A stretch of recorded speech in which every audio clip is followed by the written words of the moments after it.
y'all, and welcome back to my channel. Today, I'm going to be sharing with you my wear test and review for the Fenty Eaze Skin Tint. I have mine in shade 2, and if you want to see how I got this look, go over to my Instagram or TikTok. I did a little short on how to create this easy, laid-back, glowy summer look, and without further ado, let's jump into the video. Alrighty, so let's jump into this foundation application. I've already prepped my skin. I've got sunscreen on. We'll talk about that in just a second. The biggest issue I have with this foundation is it's too shiny with the sunscreens that it works well with. So to start off, I'm gonna blot my skin using the Tatcha blotting paper.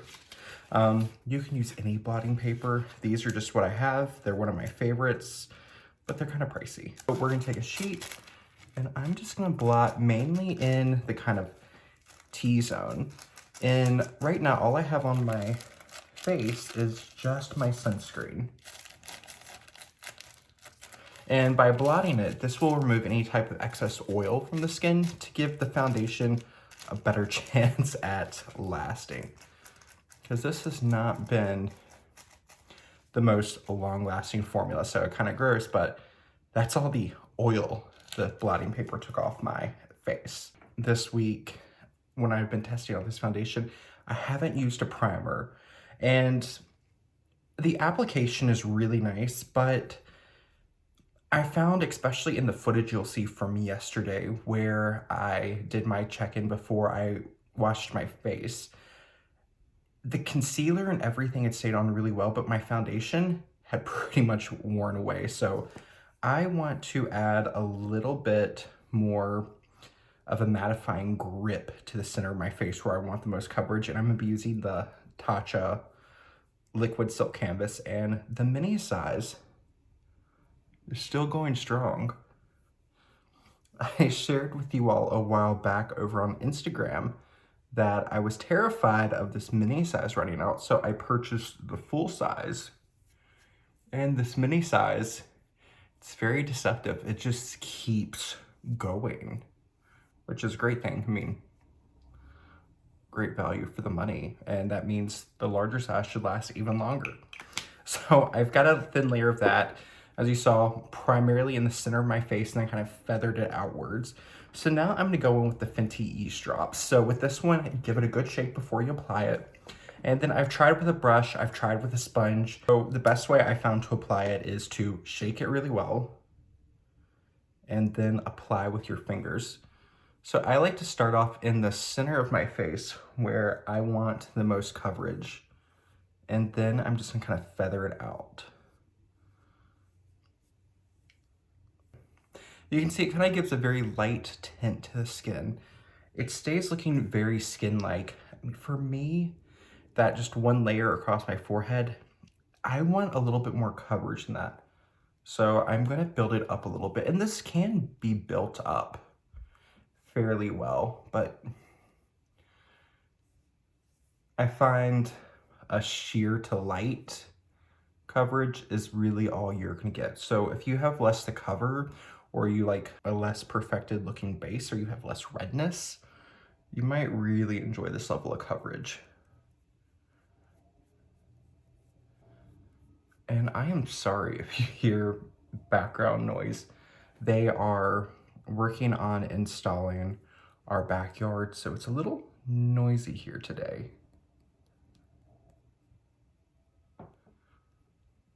I just kind of like to feather it out, really kind of massage and spread.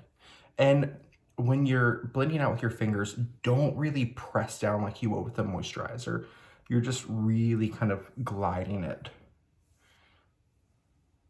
So you can see the skin should barely kind of move. And then I'm gonna add some to my chin, and then we'll assess the rest of the face.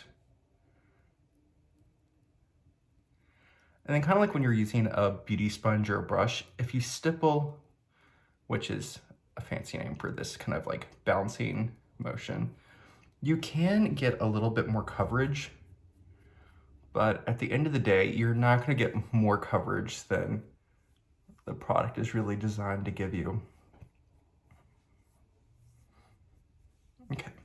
So there is one layer all over the skin. Like, I can get away with this level of coverage, but I want a little bit more kind of through this center panel of my face. So I'm gonna try a little trick that I do with concealer, and I'm gonna take it, spread a little bit, and then I'm working with tiny amounts. And then I'm gonna kind of spread it out with my finger, and then kind of let it spread for just a second. Because as it warms up with your body heat, it will slightly thicken as it kind of melts down. I know that sounds counterintuitive to thicken as it melts, but it will kind of help the pigment stay where you placed it a little bit better.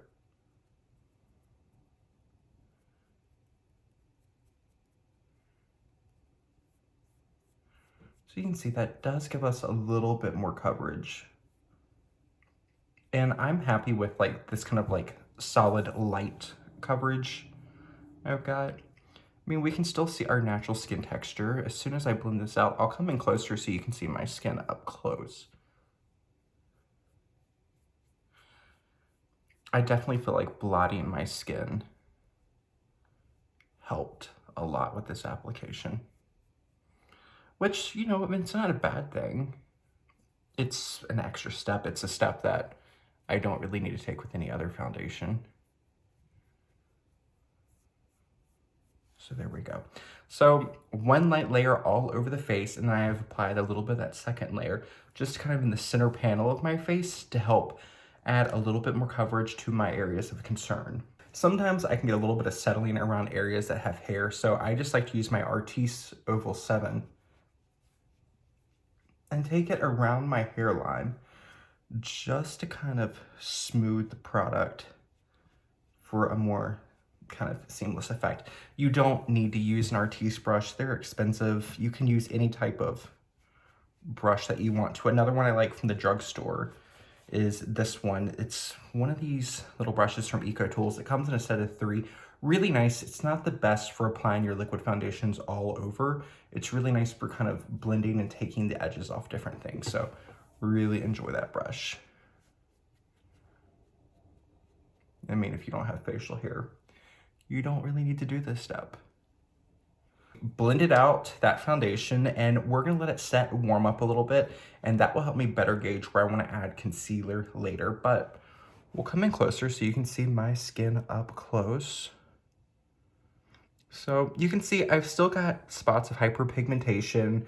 The redness in my skin has been diluted. You can still see a little bit around the nose. Come in even closer. I'm gonna go in and use my little magnifying mirror so we can really take a look at the pores. When I look up close, I can see some, let me come in closer. So you can see it is gathering in my pores a little bit. Not bad. I mean, you have to be very, very close, which if you're conversational length, you're not gonna notice that, but I don't know. That's something that I don't get from a lot of foundations. So for something that has this sheer of a coverage to do that, it's not something I personally love in a complexion product. So we're gonna leave it there, let it kind of warm up, melt in, see where I wanna add coverage. But while we're doing that, I wanna run you through the different kind of bases I've used this week. So other than today, I haven't used a primer. We will find out when I check in later to see how this primer affected the wear, but I have it used with 3 different sunscreens. They all have resulted in some very different outcomes. So clearly your sunscreen can really affect how your makeup wears. First sunscreen I used this week was the Paula's Choice Resist Wrinkle Defense SPF 30. This is a tinted all mineral sunscreen, and for me, the tint is a really good skin tone match for me, and it gives a little bit more coverage. I knew this foundation was gonna be super sheer, and I do like a sheer foundation at times, but this week I've been just, I don't know, my skin's been a little bit more red as I've been kind of struggling with some seasonal allergies. So I thought the little bit of coverage this gives me in collaboration with this Fenty Eaze drop would do really, really well. I was very disappointed. Very disappointed because this foundation or this sunscreen made the foundation look extremely dry and heavy on my skin. This alone does not do that to my skin. So something about the combination of the Polish Choice sunscreen with the Fenty Eaze drop, just they did not play well together, and I was not happy with how that looked at all. I did take footage. I will insert that footage after we talk about this, and you'll kind of see how it wore for the rest of the day. Next day, I ended up using the Anasa SPF 50 PA4+ sunscreen. Combination between these two allowed the Fenty Eaze Drop foundation to just glide over the skin like butter. It was a beautiful application, and everything else went on top of it really, really well. The biggest downside with this is I stayed shine free for I think an hour and a half. And by the end of the day, after about 12 hours, the foundation had completely almost worn off. You could very clearly see where my concealer was still hanging on, but it just looked really off. It looked very, very kind of patchy because you could see where I had the Kosas concealer under my eyes. That was way too full coverage in combination with this. Like when I first applied them, there was no big step between where the concealer ended and the foundation began. And then the same thing, I used NARS Complete Matte Concealer to do a little bit of spot concealing for areas where I wanted a little bit more coverage, where even when this was built up, I did not get that coverage level that I personally wanted. And at first application, everything looked great, but by the end of the day, you could see the NARS concealer on spots where I'd concealed. You can see under my eyes where that Kosas concealer was. And you'll see all of that in just a few minutes when I insert that footage from those days. Today with using this Biore UV Watery Essence SPF 50+ PA4+. This applied very similarly to this one.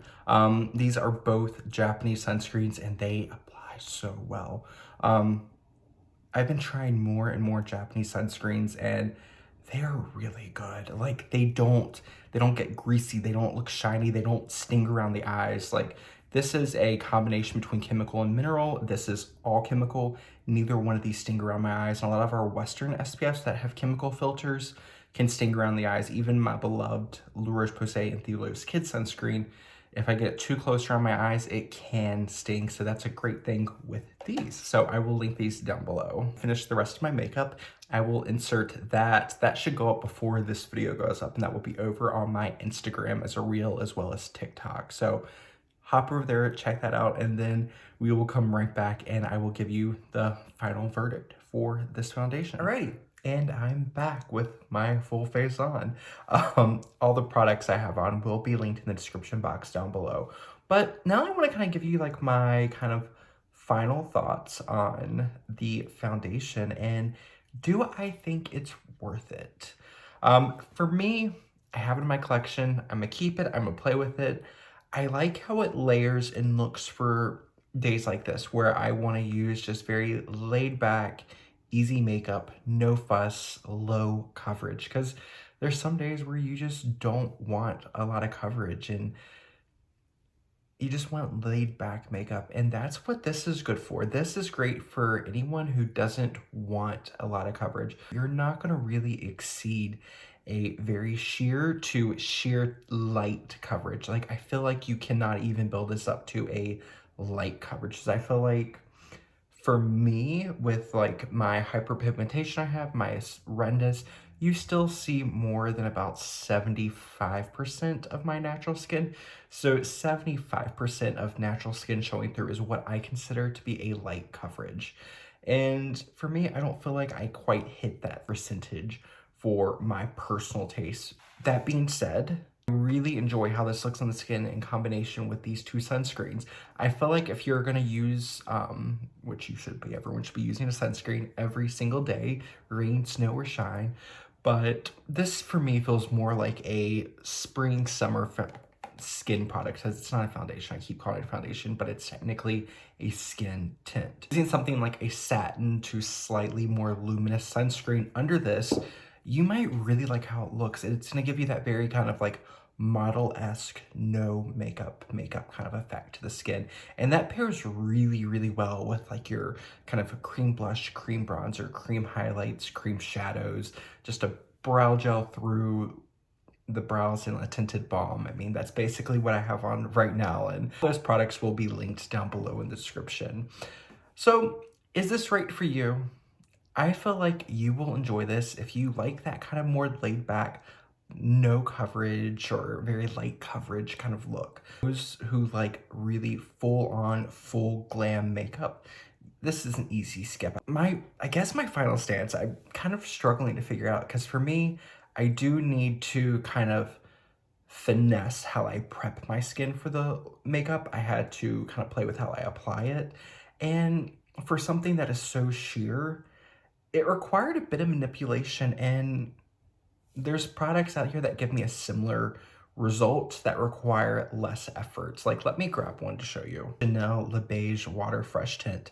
This is on par with the amount of coverage that the Fenty gives me, but it's easy. It comes with like a little brush and you just dispense it, break up the pearls, and then buff it on, and it's gorgeous. It's a second skin. It doesn't matter what sunscreen I wear under it. I don't need to wear a primer under it, and it wears better. However, I believe the Fenty is, oh goodness, I forget. I believe this is like in the 30s, mid 30s to potentially low 40s, and the Chanel is, I think, $86 here in Canada. So this is double the price of the Fenty. But for me, if I'm looking for that type of product, I'd rather splurge on the more expensive one that gives me the look I want. Fenty isn't bad, it's just not a love. If I have to give it a grading, I would give it a solid like B+ rating. So it's not bad by any means, but it's not blowing my socks off. So take that for what it is, and maybe that's helpful when you're deciding if you're going to purchase it or not for yourself. It is about 11:30, and this is the first night of wearing the Fenty Eaze drops.